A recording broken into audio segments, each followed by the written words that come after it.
मुंबई के मुलुंड इलाके में बनते इस फुटपाथ को देखिए। ये पेवर ब्लॉक विधायक साहब बनवा रहे हैं।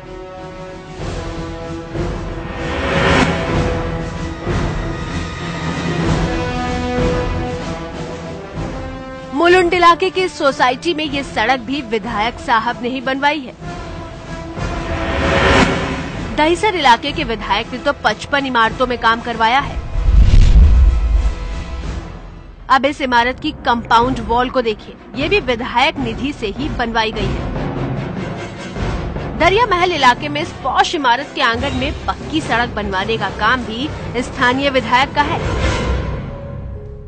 मुंबई और उसके आसपास के इलाकों के विधायकों के ये काम देखकर यदि आप उनकी प्रशंसा करना चाहते हैं तो जरा ठहरिए।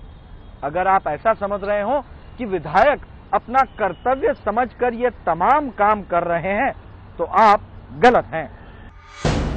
आरोप है कि विधायक निधि के इस्तेमाल में कई विधायक घोटाला कर रहे हैं। ये सारा विकास का काम विधायक साहब अपने खर्चे से नहीं करा रहे, बल्कि सरकारी फंड से करा रहे हैं। आरोप है कि एमएलए सरकारी फंड से लोगों के प्राइवेट काम करा रहे हैं, जो गैर कानूनी है। मुझे लगता है कि ये एमएलए जो फंड्स है, कॉर्पोरेटर फंड्स है, वो इकोनॉमिकली वीकर सेक्शंस के लिए अगर इस्तेमाल किया जाता है और कम्युनिटी एट लार्ज के लिए इस्तेमाल किया जाता है वो बेहतर है। बट प्राइवेट सोसाइटीज में, जिस सोसाइटीज में के फ्लैट्स 1-1 करोड़ 2-2 करोड़ के फ्लैट्स हैं, उसमें अगर आप पेवर ब्लॉक्स लगाते हैं पब्लिक फंड से तो मॉरली मुझे लगता है ये अच्छा बात नहीं है। महाराष्ट्र में हर विधायक को सालाना 1.5 करोड़ की रकम मिलती है, जो बाकी योजनाओं से अलग होती है। इस रकम पर एमएलए अपना विवेक इस्तेमाल कर सकता है, लेकिन कुछ शर्तों के साथ। विधायक फंड को इस्तेमाल करने के नियम साफ हैं। सरकारी जगहों पर और अधिकृत झोपड़ बस्तियों में या फिर सेस भरने वाली इमारतों पर सरकारी पैसा खर्च किया जा सकता है। पर जो हो रहा है वो काफी अलग है। निजी सोसाइटीज के विकास का काम भी विधायक साहब सरकारी खर्चे से करवा रहे हैं। इस खत में बिल्कुल साफ साफ लिखा गया है कि किस तरह से विधायकों के फंड का उपयोग निजी संस्थानों में या प्राइवेट सोसाइटीज में किया जा रहा है। ऐसी एक नहीं, कई सारी शिकायतें अब तक माहड़ा के पास पहुंच चुकी है। कुछ जनप्रतिनिधि टोटल प्राइवेट इंडिविजुअल बिल्डिंग में इस प्रकार का काम इन दिनों में करते हैं, जो मेरे हिसाब से वो बहुत सही नहीं है। और मुझे भी इस प्रकार की अड़चन आती है काम करते समय, क्योंकि बहुत सारे लोग डिमांड आकर करते हैं कि साहब वो एमएलए करता है तो आप क्यों नहीं करते हो, खासदार साहब करते हैं तो आप क्यों नहीं करते हो। तो मैंने इस बात का खुलासा माहड़ा के जो सीईओ है उनसे मांगी है कि आप हमको इजाजत दीजिए, क्योंकि कल ये बहुत बड़ा स्कैम हो सकता है, स्कैंडल निकल सकता है और उसमें फिर परेशानियों को सामना हमको बिना मतलब का करना पड़ेगा। तो मैंने उनको लेटर लिखा है, वो अगर मुझे इजाजत देते हैं तो मैं करूंगा, वो अगर मुझे इजाजत देते नहीं है तो फिर सबका ऊपर भी वही कायदा, वही नियम, वही बंधन लागू होगा। कुछ मामलों में ये बात कोर्ट की दहलीज तक पहुंच चुकी है। दहिसर इलाके में शिवसेना के विधायक विनोद घोसालकर के बेटे अभिषेक घोसालकर के खिलाफ कोर्ट में याचिका दायर हुई है। आरोप है कि करीब 55 निजी सोसाइटीज में सरकारी खर्चे से काम हुआ है। ये तमाम पैसा जो सरकारी खर्च किया गया है वो कागजों पर सड़क बनाने के काम आया हुआ पैसा है। कायदे से तो सड़क बननी चाहिए थी, लेकिन इस पैसों से चमका है किसी का घर। लोग तो कहते हैं 100 बिल्डिंग, लेकिन मेरे पास जो रिकॉर्ड है वो 55 बिल्डिंगों का है, और जो हमने कोर्ट में सबमिट किया है वह भी 55 बिल्डिंगों का किया है। तो उसके हिसाब से अगर देखा जाए तो निश्चित है इससे मतदाता बहुत प्रभावित होते हैं। और दुख इस बात का है कि जिस बिल्डिंग में रहने वाले फ्लैट ऑनर्स, जिनके फ्लैट की कीमत 70 लाख से लेके 1 करोड़ के बीच होती है, और उनको भी अगर फ्री में काम मिल, मतलब अगर कोई 5 लाख का 3 लाख का काम करके दे देता है कोई प्रतिनिधि, तो वो लोग खुशी खुशी करवा लेते हैं। लेकिन विधायक अपने ऊपर लगे आरोपों को सही नहीं मानते। उनके मुताबिक उन्होंने फंड का सही जगह इस्तेमाल किया है। मेरा ऐसा कोई प्रस्ताव माहड़ा में गया नहीं। पहली बात यह है कि मैं मेरे लेटर पे कौन सी भी सोसाइटी का काम करो करके लिखा नहीं। मेरे चुनाव के पहले के बाद, हारने के बाद चौबे ने भी मेरा लड़का अभिषेक घोसालकर के ऊपर सूट फाइल किया। आरटीआई सब जगह ये 3 साल से वो पूछ रहे हैं। तो ऐसा कोई काम गलत किया नहीं है। ये सारी बात फजूल है। जो लोग कुछ कर नहीं सकते वो लोग कंप्लेन करने का ही काम करते हैं।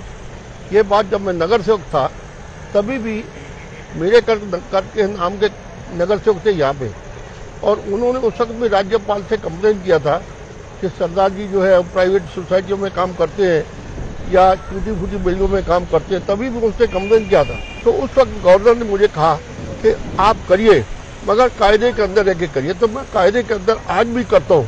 95% निधि मेरे आमदार निधि जो है वो हमने स्लम के अंदर और जहां पर सामाजिक चीज की जरूरत है वो लगाई है। 5% निधि हमने जरूर कोई न कोई बिल्डिंग में लगाई होगी। वो इसलिए क्योंकि उस बिल्डिंग में भी जरूरतमंद लोग रहते हैं। 1 रूम फ्लैट वाले लोग हैं जो बिल्डिंगें आज से 30-30, 40-40 साल पहले बनी हैं। लोग कोई बैंक एम्प्लॉय हैं, कोई इंश्योरेंस कंपनी के एम्प्लॉय हैं, कोई पोर्ट ट्रस्ट के एम्प्लॉय हैं। एक सोसाइटी है जिसमें पोर्ट ट्रस्ट के एम्प्लॉयज हैं। तो वो एक रूम में रहने वाले लोग नहीं अफोर्ड कर सकते, और गए 10 साल से 12 साल से उनकी इंटरनल रोड खराब थी। बुजुर्ग लोग हैं, अधिकतर सीनियर सिटीजन वहां पर रहते हैं।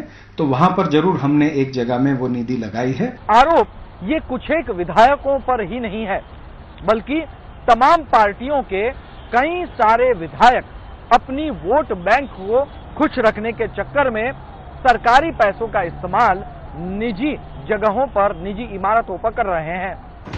राज्य के विकास के लिए सरकार ने अलग अलग तरीके के कई फंड बनाए हैं, लेकिन हर इलाके तक विकास की बयार पहुंचे, इसलिए स्थानीय विधायकों को एक खास फंड दिया जाता है।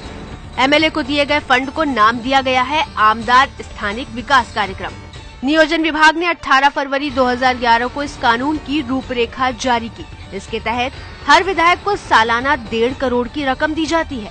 5 साल के कार्यकाल में ये रकम होती है 7.5 करोड़ रुपए। 1984-85 में इसे छोटे कामों के लिए कार्यक्रम के नाम से जाना जाता था। 1990-91 में इसे स्थानीय विकास कार्यक्रम का नाम दिया गया और 1996-97 में इसका नाम बदलकर विधायकों के स्थानीय विकास कार्यक्रम किया गया। नाम बदला लेकिन अधिकार नहीं। साल 2011 में राज्य के नियोजन विभाग ने इस पैसे के साथ कुछ गाइडलाइंस भी जारी की। आमदार स्थानिक विकास कार्यक्रम एक्ट के सेक्शन 3(1) और 4(1) में लिखा है कि इस रकम का इस्तेमाल सिर्फ सरकारी और स्थानीय स्वराज्य संस्थाओं के विकास के लिए ही हो सकता है। पूरे मामले की स्पष्टता के लिए शेड्यूल 1 और शेड्यूल 2 और सरकारी जगहों को छोड़ निजी इमारत या निजी संपत्ति में सरकारी पैसा किसी हाल में खर्च नहीं हो सकता। लेकिन आरोप लग रहे हैं कि विधायक इन नियमों को ताक पर रखकर निजी संपत्ति के विकास के लिए सरकारी पैसा उड़ा रहे हैं। कोऑपरेटिव सोसाइटी बहुत इस प्रकार के महापालिका कर्मचारियों ने बनाया, सरकार के कर्मचारियों ने बनाया, जो लेबर क्लास के लोग हैं और सरकार से उनका एक नाता है। तो ऐसे जगह पर भी अगर लगाता है तो मैं उसको थोड़ा जस्टिफाई करूंगा, 100% नहीं करूंगा क्योंकि उसको प्रोविजन में लिखा नहीं है अभी, लेकिन मैं उसको जस्टिफाई करूंगा कि ये ठीक हो सकता है। लेकिन टोटली जो धनवान लोग हैं, मिडिल क्लास है तो अपर मिडिल क्लास के लोग हैं, उनको देना चाहिए क्या तो देना चाहिए, लेकिन अब इस वक्त ऐसी प्रोविजन नहीं है। और खास करके ये नगर सेवक फंड, आमदार फंड और खासदार फंड की व्यवस्था इस प्रकार से की है कि हमारे मुंबई शहर में बहुत सारी झुग्गी झोपड़पट्टियां हैं जहां पर गंदगी होती है, बीमारी फैलती है और लेबर क्लास के लोग रहते हैं। वो भी कहीं ना कहीं इस मुंबई शहर के विकास में अपना योगदान देते हैं, लेकिन उनको तनख्वाह, उनको पैसे इतने नहीं मिलते जाके वो सारी सुविधा उपलब्ध कराए। इसलिए सरकार ने एक सॉफ्ट कॉर्नर मन में रखते हुए ऐसे लोगों को सुविधा देना चाहिए, इसलिए एक व्यवस्था बनाई है। तो मुझे लगता है कि हमने उसको अब फॉलो करना चाहिए। दिलचस्प बात यह है कि सरकारी पैसा खर्च करने के लिए विधायक को सरकारी अफसर की मंजूरी लेना बेहद जरूरी है। जब तक ये मंजूरी नहीं मिलती तब तक पैसा खर्च नहीं हो सकता। इन्हीं सरकारी अधिकारियों पर यह जिम्मेदारी भी होती है कि किया गया खर्च सरकारी कानूनों के तहत हो। इसके लिए जिम्मेदार होते हैं जिला अधिकारी, कलेक्टर,